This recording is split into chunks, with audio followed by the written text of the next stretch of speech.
Welcome in to yet another Civilization 6 review video.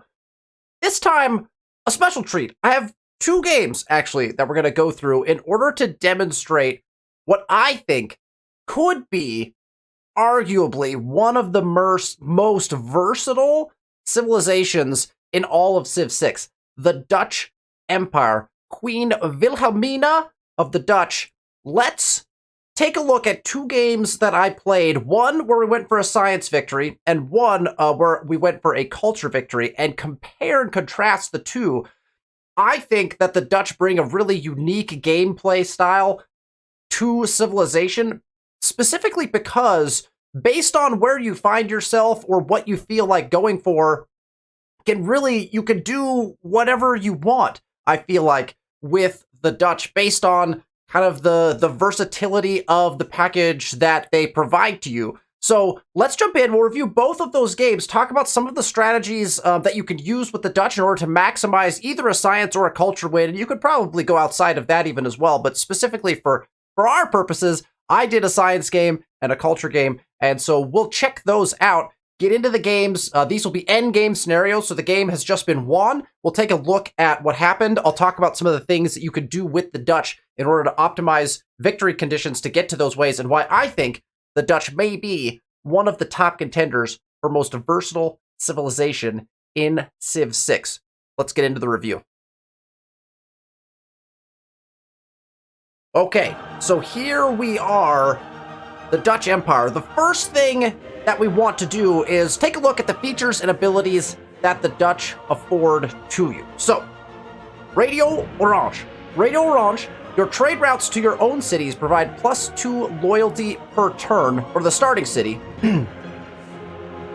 That's not great. Most of the time, you don't really need loyalty within your own cities, and particularly early game when you'd be sending those internal trade routes, and so that particular feature is... If you're going to play like a war game with the Dutch, which you could do, because again, they're pretty versatile. If you're going to go more of a domination route, you could use this to send trade routes from cities that you just captured back into your empire, and that would then provide them with some loyalty in case you're having loyalty trouble maintaining them. So that's something to think about, but I don't think it's a very potent ability necessarily. However, the second part of that is trade routes to foreign cities or from foreign cities provide +2 culture to you. Now, early game in particular, this is very critical because all of a sudden, if you can get a trade route out to a city-state or out to another player in the game, all of a sudden that +2 culture early on starts to build on itself quite a bit. And if you could start getting trade routes out more than +2 for the next trade route you send out, and as people are sending trade routes to you, that also gives you additional culture. So the Dutch, as per usual, want to be trading quite a bit internationally. So the internal trade routes, probably not going to use those so much, but for those external trade routes, you're going to be doing them anyway. So it's a pretty nice little boost, particularly early game, to get a little bit of that culture back that you maybe, if you're playing at the Deity level or whatever, or wherever you're playing at, you're going to get that extra 2 culture, both from trade routes you send out internationally and from ones you're receiving, which I think can be pretty helpful. So that lends the Dutch a little bit maybe towards the culture victory potentially, right? As you read at the beginning. But then we get into what is arguably the best trait of the Dutch Empire here in Civ 6. Groot Riveren. Major adjacency bonus for campuses, theater squares, and industrial zones if next to a river. Culture bomb. Adjacent tiles when completing a harbor, and 50% production towards dam district and flood barrier building. There's a lot there, so let's unpack it just briefly. Major adjacency bonus for campuses, theater squares, and industrial zones if next to a river is a game changer, because it can allow you to really, really boost up districts that would not otherwise be boostable in certain types of terrain in those situations with a river. Campuses don't normally get bonuses from a river at all. Neither do theater squares, neither do industrial zones. And now all of a sudden you're getting a major adjacency bonus for that. So one thing that does is, if you can find, specifically for campuses, if you can find a mountainous region, but that has a river running through it, you can actually optimize a campus and get a garbage load of adjacency for a campus, because you can take advantage of the fact that mountains and rivers can kind of run together, and you can actually super boost campuses and really jump your science up very high. Again, it's dependent on the map that you land in and what type of scenario you find yourself in, but definitely something that you could look at. Theater squares, this is really nice for, because there's not a lot that boosts a theater square. You're gonna have to be building building wonders or putting your entertainment hubs in and doing different things to get your theater squares boosted. Well, now you can boost them with just rivers without having to build some of those things, or you can additionally boost them through rivers, and so that could be a really, really big boon to your theater squares. Industrial zones is where this gets really fun, because now the industrial zone intermingles with rivers quite frequently because of the adjacency bonuses that the industrial zone normally gets from things like aqueducts and dams. You're often putting your industrial zones next to a river without really even thinking about it, because if you're putting an industrial zone in, you're probably optimizing it with a dam or an aqueduct or both and creating that nice adjacency effect. Well, now you're going to get to add to that with adjacency to rivers, and so we'll see how that plays out in our science game specifically, where we were building industrial zones to push our industry and science. Now, the culture bomb from adjacent tiles when completing a harbor could be cool. Usually, it's not super important. You do get to bomb those tiles, and so like your empire will expand pretty quickly when you're putting harbors in. You do want to be trading as the Dutch, so that makes a lot of sense to go ahead and do that. And so that's I think building harbors and the Dutch kind of go hand in hand, and you want to get those trade routes out for that the Radio Orange benefits. And so then, like, fine, great, makes sense to have it, and you don't really do much different because of it, but it does impact territory expansion a little bit faster. And then plus 50% production towards the dam district and the flood barrier building. Now, this can be helpful if you're especially building those huge industrial zone complexes where you're trying to get dams in. Boom, you can get them in pretty fast. Same thing with flood barriers. If you or other AI or people in the game are building a lot of industry and maybe the water levels are rising a little bit faster than you anticipated, you don't get caught with your pants down, essentially, as the Dutch, because you'll have a 50% production towards those flood barriers if you need to get them in later in the game. The Zeven Provinciën is the Dutch unique unit. I don't think there's anything particularly special about the Dutch unique unit. It replaces the frigate, and it has +7 combat strength when attacking defensible districts. Now, this does make the Dutch a formidable foe if you have coastal cities settled, because the Zeven Provinciën can definitely come in and wreck a city with that +7 combat strength attacking defensible districts. So, is it potentially impactful? Yeah, if you're going to go domination and it's maybe a water-heavy map where you can expect a lot of coastal settles, you could probably jump on that and be able to push the Dutch from a domination perspective.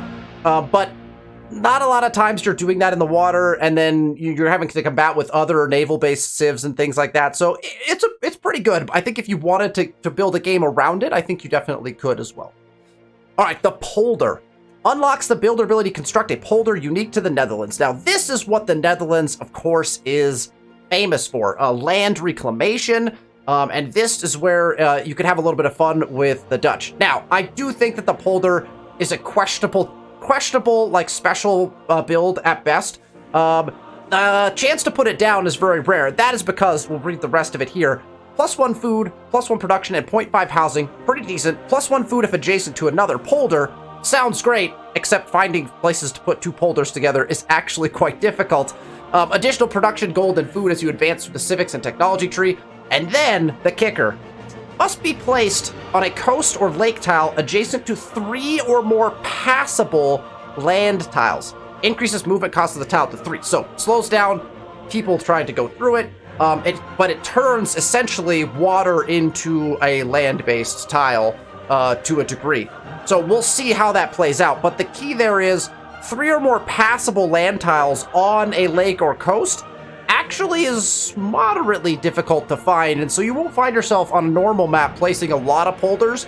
Now, if you play on a lakes map, like I did on both of these games, actually, then you find yourself with a few more polders. And so there are map things you can do to kind of get more polders into the game, and you can make a lot of gold with these polders, and they do provide housing, food, and production, which is nice. And so they're a nice build, but they're tough to put down, and so it's tough to argue that the polder is like really fantastic. Now, Grote Rivieren, I think, is really fantastic. So let's jump in to our science game and check out how we were able to use that to our advantage. All right, so here is our end game condition. So this would be a turn after we ended the game. You can see it took a little while. This game was from a while back. I think I played this game almost a year ago, or maybe even slightly more than that. I can't remember. It's been a little bit of time. And so we got a turn 282. It looked like a turn 282 science win, launched into space. You can see our science is high, but it's not that high. We actually had lots of competition. And one of the reasons that this particular game was so tricky, again, we're playing on the Deity level, is we actually got pushed hard very early by Cyrus. We actually ended up in basically a permanent war with Cyrus. I think we had peace for like maybe 20 turns at some point, but we ended up in like basically like a stalemate, and I wasn't trying to push war necessarily, so I didn't go all in on it. Which is kind of a recipe for setting yourself back substantially. If you're going to go to war with someone in Civ 6, typically what you want to do is just invest in the war, go all out, wipe them out, take their cities, and then use that to your advantage to boost your science or culture or whatever you're going for. We decided to do this the hard way. I didn't want to go to war. I was forced into it by Cyrus. He kept on pushing the war, so eventually we flipped it on him. And we're able to push back. We took several of his cities. We're able to forward settle into this beautiful little area where we'll see some very nice campus locations. And then we actually had attempted an attack on his capital at some point. It went poorly, and so we just kind of pulled back, kept his city, and just kind of had split his empire apart. It was a very awkward game because the war lasted so long. Definitely something I would not recommend. I would say, end your wars as soon as possible. At the very end of this game, you could see we also ended up in a little bit of barb trouble. We weren't really concerned about it because we were going to win the game anyway, but it's always funny to notice that sort of thing. So let's talk a little bit about how to take advantage of the Dutch from a science perspective. Now, again, the war kind of upset some of our plans, and so we didn't quite get everything down where we wanted to.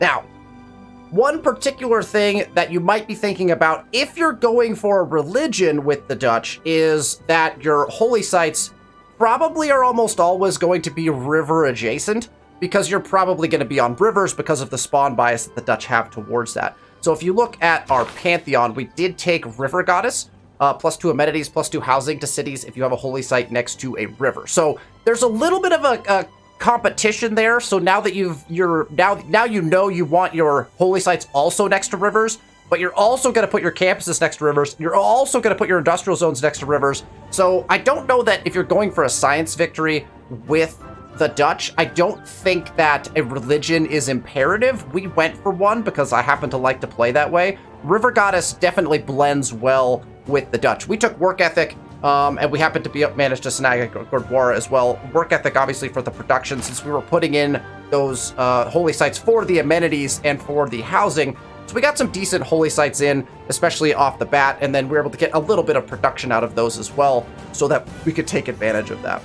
Now, a couple things that we did in the capital. I'm not particularly fond of where we placed our government plaza. I think eventually we ran out of, the war was upon us, so we just started placing things. But it did end up creating one of probably the best industrial zones that I've ever built. Right here, we're getting actually 24 production out of this industrial zone right now, but you can see the level of adjacency bonuses that we have is pretty wild.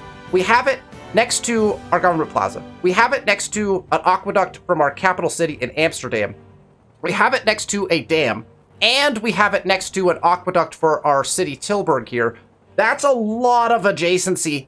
Plus, don't forget, Grote Rivieren says we also get major adjacency bonus from river, and so now we also have the river adjacency bonus here as well. Ends up being a really, really big industrial zone. Right, we also put Ruhr down. Is this the best Ruhr? It is not. There's not a lot of hills in this particular city. I'm not entirely sure why we built it, to be honest. I think it was because we could.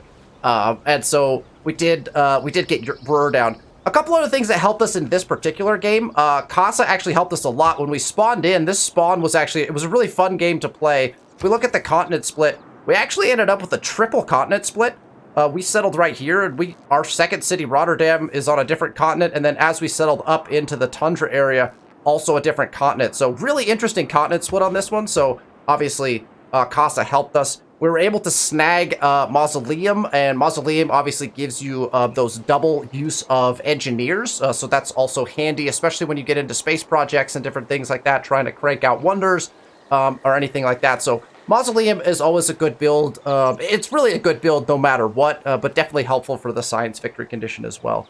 Now let's look at some of the campuses we were able to put down because of that mountainous river factor that we have, right?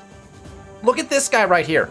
We've got the river, which we only get the bonus from because we're playing the Dutch, and we've got the mountains. So we've got the mountain-river combo, the perfect kind of placement here. This currently has 14 science capabilities in our campus, right? We've got a major adjacency from basically everything. Plus the river creates this awesome, unique kind of thing because not only are we getting the bonus from mountain, we're also getting the bonus from having 2 districts next to it, so that's another +1. And we have the river that cuts through that and actually adds to all of that adjacency to get us a really, really good campus. So you can look for these spots where rivers come through and we have the mountains, and now we're being able to kind of take advantage of that very unique thing that the Dutch give us, the Groot Rivieren, and that is what is going to make our campuses produce at a level that's probably higher than a lot of people.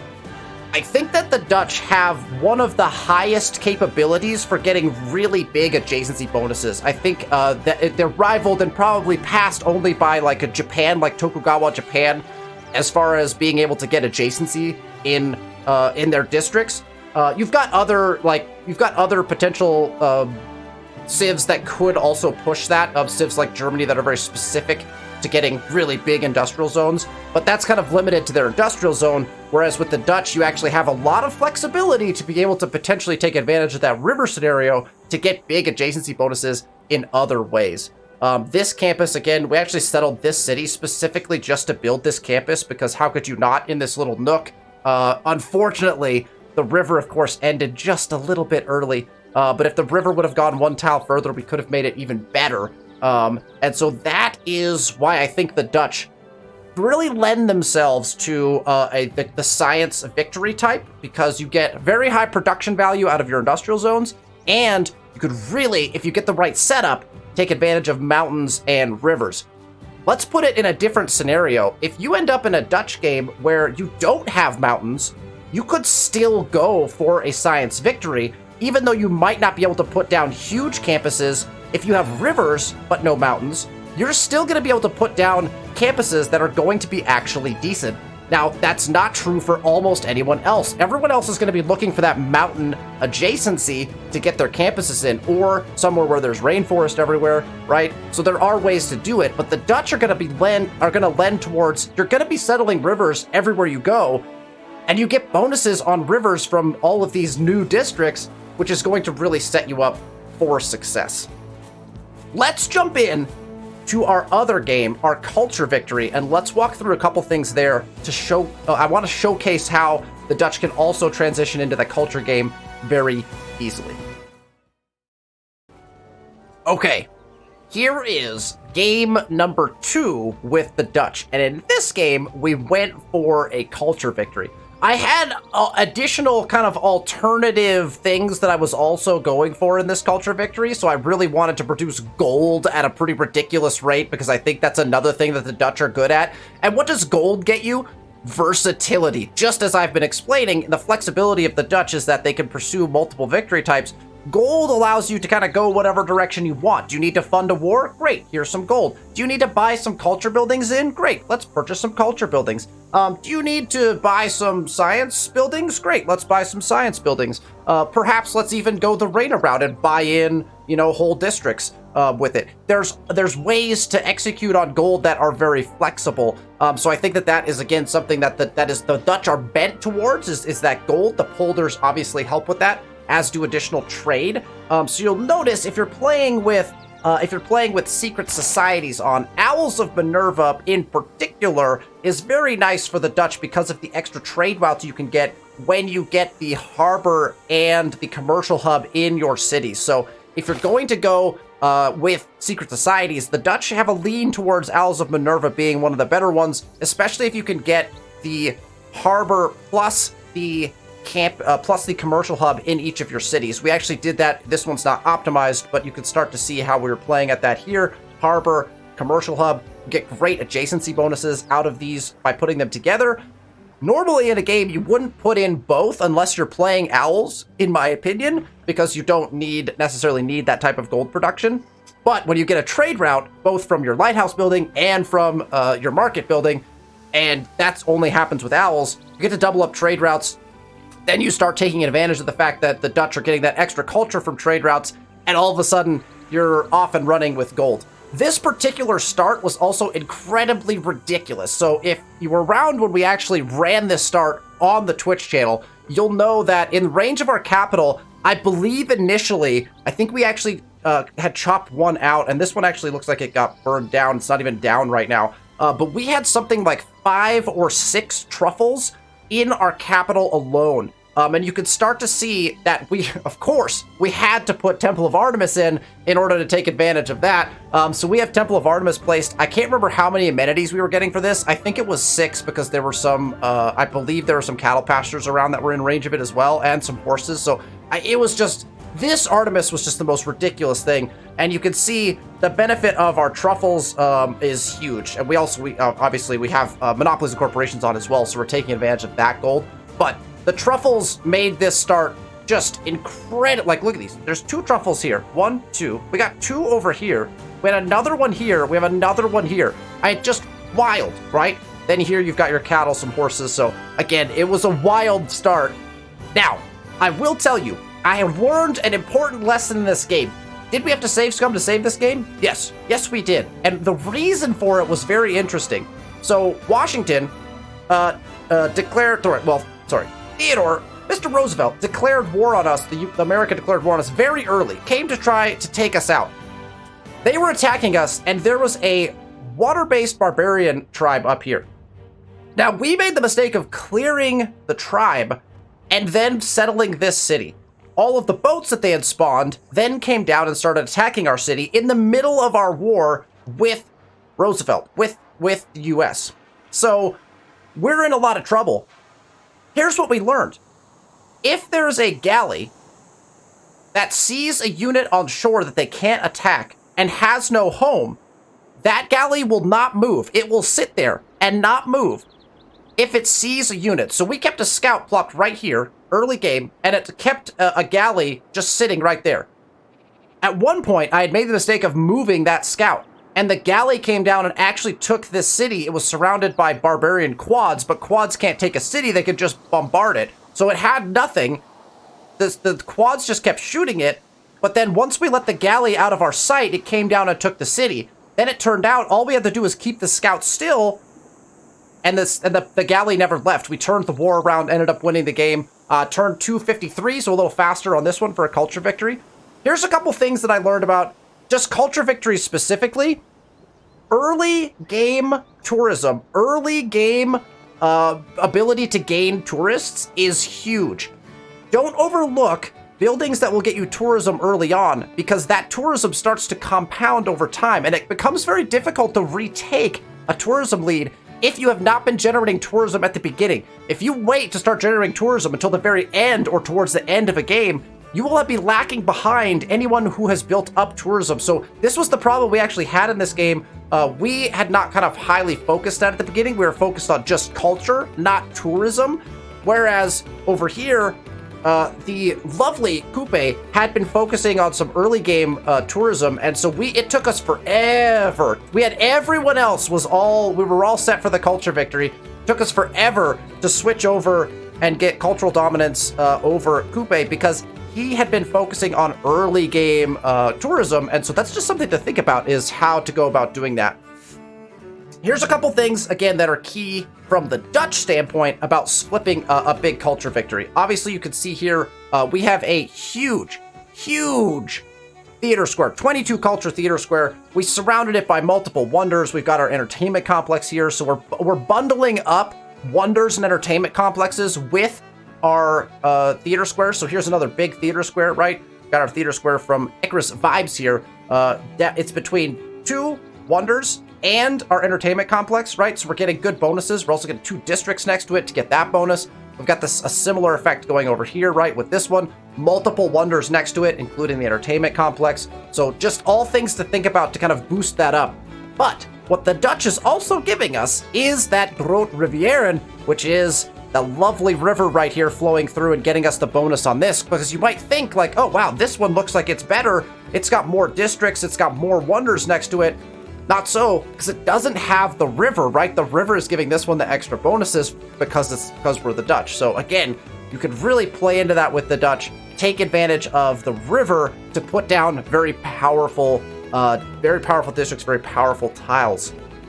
And we got some lovely polders in here. The polders are just such a beautiful, like, look at how beautiful these are. Polders are gorgeous. Again, are they the best thing in the game? Arguably, probably not. They're difficult to find placement for because you have to find those areas where you have 3 passable tiles. So there's lots of places where you can't do that. This looks very beautiful. Look at this Golden Gate Bridge with the 2 polders on the inside of it. Chef's kiss on this one. Like, you love it when a map allows you to do something like that, right? So you're always looking for places to put the polders because they do make for very beautiful tiles. But some of the key things for the culture victory with the Dutch are that early culture from the trade routes, plus getting that river bonus from your districts, especially for that theater square, right? I don't think we even built a single industrial complex in this particular one, but we were focused in on gold, which we were making 3,000 of per turn by the end of it, and also other things. We also did not go for religion in this one, so we went for a no religion culture victory, which is actually a little bit tricky because religion helps with the culture victory quite a bit. Other key things for our victory here, obviously we're placing as many tourism buildings as possible. Every other mountain gets a ski resort. We ended up getting some really nice national parks in. We settled this city specifically to national park it, so we've literally just national parked this entire thing. You can see that the appeal is quite lovely throughout. We probably could have, in hindsight, I believe this tile's open. We should have probably put a preserve right here. This could have been a lovely preserve just to boost some things, but there are things we could have done differently. We got 1, 2, 3, 4, 5 national parks in the city, all at hyper high appeal levels. So these national parks, very beautiful, quite lovely, and that was generating a lot of tourism for us. We've got everywhere we possibly can. Obviously, we have down our ski resorts. And then we were producing, I believe we have quite a few great works as well. Let's check. Oh, we didn't actually focus great works too hard, but we did end up producing a lot of our special stuff from our corporations, our monopolies. So we were cranking out some excellent stuff there. We do have quite a few themed things, so we were kind of getting a lot of these, buying them towards the end. So there's a lot of different ways to generate that tourism. We've got several wonders that are generating tourism. So we can actually take a look at our tourism on the map. You can start to see where that tourism was coming from, but you can see quite a bit of it is coming from our theater squares, where of course we have housed our great works. Now, the nice thing you'll notice, like, so Temple of Artemis was the first wonder we built. It's got that nice 11 number. That goes back to that idea of how do you take advantage of early buildings to start generating some tourism early on in the game so that you have that kind of compounding on itself as it goes throughout the rest of the game. So that, again, things to think about when you're playing a culture victory is how do you start to generate tourism early from some of your buildings. Having a religion and getting in your religious building and a holy site and things like that actually become kind of key components of that when you're looking for that early tourism.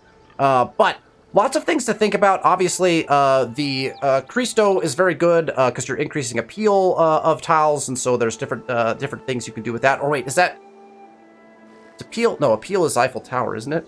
I can't remember. One of the two of them does good things for you. I don't think we were increasing appeal necessarily, but there's lots of good things we were doing. We actually we didn't really have any wars in this particular game. We were able to kind of expand way out. You can see we have cities all the way up into the north of the map. We have northern tundra cities. We actually got all the way down, and you can see we're playing the Dutch, right? So we followed the polder ability of things. We conquered this away from the United States after the war, so we were able to take a lot of that. We also grabbed Huey. Huey was a really nice one because obviously it increases your lake tile yields. which we were then putting polders on all of our lakes, which if you come down into some of our lakes, you'll see some of our tiles are completely ridiculous. Our polders are beautiful because we've got the lake bonuses from Huey on top of our polders, which is really nice. So you can see when we expanded, I was just following rivers and then following these seas. You can see lakes starting to pop up. We were able to take advantage of Liang's fisheries to increase all of our water. We really took advantage of water-based things. But you can see how we can't build polders on any of this. There's this nice little inlet here that we could polder. But again, it's tough to build polders with that 3 passable tiles on a lake or ocean coastal tile that we have to have. So anyway, we settled all the way down into the south of the map. So we did a kind of a north-south kingdom, which was really fascinating. We ended up with a ludicrous amount of cities. Lakes maps allow you to do that. So if you ever want to play a game with lots of land, Lakes maps have tons of land to be able to settle. So, key points, key takeaways from this game. Let Barb Galleys see your scouts because they won't move and go take your cities from you.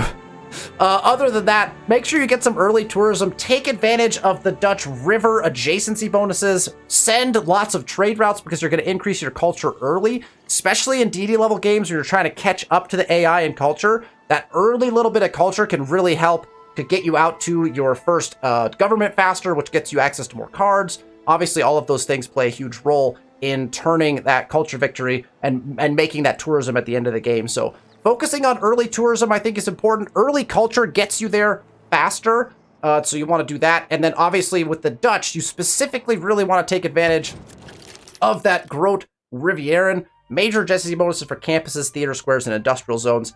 That is definitely the key ability that the Dutch Empire has. And so really follow those rivers with your settles. Make sure that you're getting good adjacency bonuses normally, and then compound that with the fact that you now have adjacency bonuses from rivers.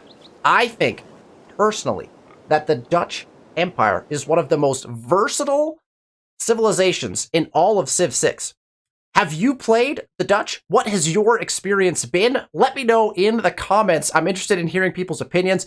Again, I think that there are other civs that rival them, like Tokugawa Japan, that is going to be able to get a lot of really good adjacency bonuses. Again, maybe Germany getting some really good adjacency bonuses for industrial zones. But I think that the Dutch have a really nice, versatile playstyle. You could go for gold, you could go for culture, you could go for science, you can go for industry. There's a lot of plays you can make with the Dutch. So I had a lot of fun playing my 2 games with them to test out their versatility. If you've played them, let me know what you think. Thank you so much for watching this video. More Civilization 6 content to come in the coming weeks as I review a couple other games that I've done. Next week, we'll be talking a little bit more about culture and how to generate tourism, and I will go more in depth into one of the civs that I've had a lot of fun playing, which is Indonesia, and so we'll talk about that next week. Thank you for watching the video. I'll see you next week.